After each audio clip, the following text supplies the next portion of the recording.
Today we have the pleasure to interview one of the latest and hottest signs of the UFC, coming via the Dana White Contender Series. Here we have Jimmy the Brick Flick. Well, Jimmy, congratulations for the win, and welcome to the UFC, and welcome to Somos MMA too, man. Hey, man, thanks for having me on. Appreciate it. And yeah, thank you, man. It's great, man. It's been a long road, and now I can finally say I'm a UFC fighter. Hey, the MMA fans, all of us, we are happy for that, man. True, it's true story. Well, Jimmy, you have been champion or flyweight champion on LFA, FCF. You have no losses on Bellator, and you are coming soon to debut on the UFC. By the way, happy birthday! I know you. I heard you the 7th of this month. No? The past week, you turned 30 years old. So happy birthday, man. Hey, thank you. Yeah, I appreciate it, man. 30 years old, and now I can say I'm a UFC fighter. It's amazing, man. Hey, you are a rookie, man. You are fresh. I'm at the prime of my career, baby. Perfect timing. Exactly, man. Exactly. Well, on September 1st, you win over Nate Smith on the Contender Series, and you earned your contract to fight on the UFC, man. It was a great fight, and we were here all about it, man. What can you tell us about that fight? Nate's a tough guy. He's undefeated. He was traveled with the junior Olympic team, so I knew he was a good wrestler. I knew he was a tough opponent, and I knew his O had to go, and that's what I told him from the beginning. And we got out there, and we had a good fight. We got some scrambles in, and I hit him with multiple submissions. He was gurgling from the beginning. I even thought I was going to break his arm in the arm bar a couple times. But he was tough, man, but I never gave up, and I love to get finishes. And finally, in the third round, I secured that head and arm and got the third round submission, and ended up getting the UFC contract shortly after. And we'll know that you are a submission wizard, and you broke a record with the most submission attempts in the Contender Series fight. What do you feel about that? It's awesome, man. Coming off of a win in LFA, I have the second fastest win in LFA history with 38 seconds. And the guy that's got the fastest is Brandon Royval, which is also a flyweight in the UFC. And that's a fight I'm aiming for in the UFC. He has one coming up. So I'm hoping to get me one booked and chase him since he has that over me. But now I'm in the UFC, and it's just amazing, man. And I can't even put the words together yet. But until after I actually get this first fight booked, it's just not, it's not setting in yet. And one of the most interesting aspects of the Contender Series fight is that you just won the LFA title before. So how was the approaching to that fight, knowing that you were betting your title and an UFC contract? Like, how you believe that? It was great, man, to win the LFA title and know I didn't have to defend it. I was going straight to the Tuesday night contender. I got the call 10 days after I won the LFA title, so we had a quick turnaround. But we felt great. We had a quick fight, so there was no way to say no. When we got in there 4 weeks later, no fans. It came natural to me with no fans. It hasn't affected me at all, and I kind of enjoy it. So it didn't bother me at all, man. It was great, and got in there and put on a fight in front of Dana White, broke another record, and just got my name out there more. And did you felt pressure knowing that Dana White was seeing you, or do you felt more motivated knowing that he will see you? How do you felt? Oh, more motivated than anything. I was very happy that he was cage side.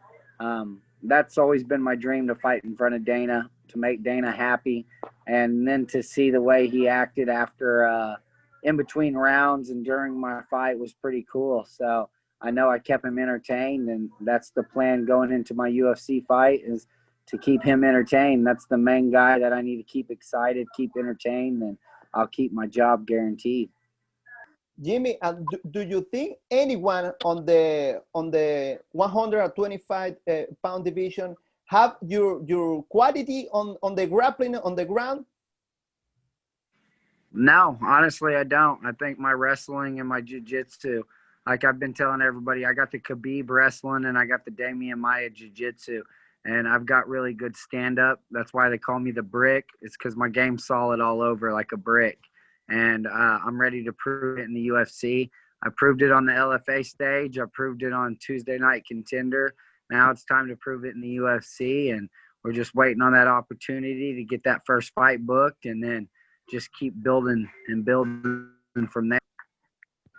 And the flyweight division in UFC has had it rough times with all the cuts, the contract cuts, and then UFC signed a lot of fighters again. And now it seems pretty stacked, the division, with you, Tim Elliott, Schussier as the new champ, Brandon Moreno. There is a lot of good fighters. What do you think about that, about your division at this time? I think it's growing. I think it's getting bigger, like you said. And I even think Cody Garbrandt coming down to the flyweight division, the challenge for the title, is big for us flyweights because he has a big following from the bantamweight division. So now he's going to be bringing that following down to flyweight, getting more eyes on the flyweight. I don't think he's going to win the title, but I think it's going to get more eyes on the flyweight division. I think it's going to be a great fight, and it's going to set the tone for us flyweights. And I was the first flyweight to get a finish on Dana White's Tuesday Night Contender this year. So there's been 3 flyweights, and the other 2 fights were decisions.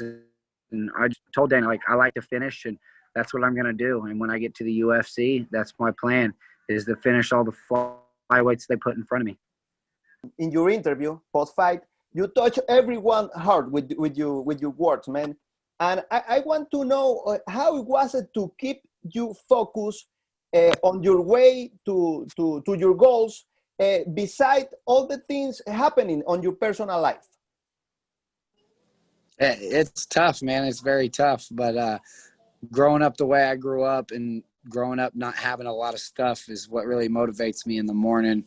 I got 2 beautiful little girls. I got a beautiful wife.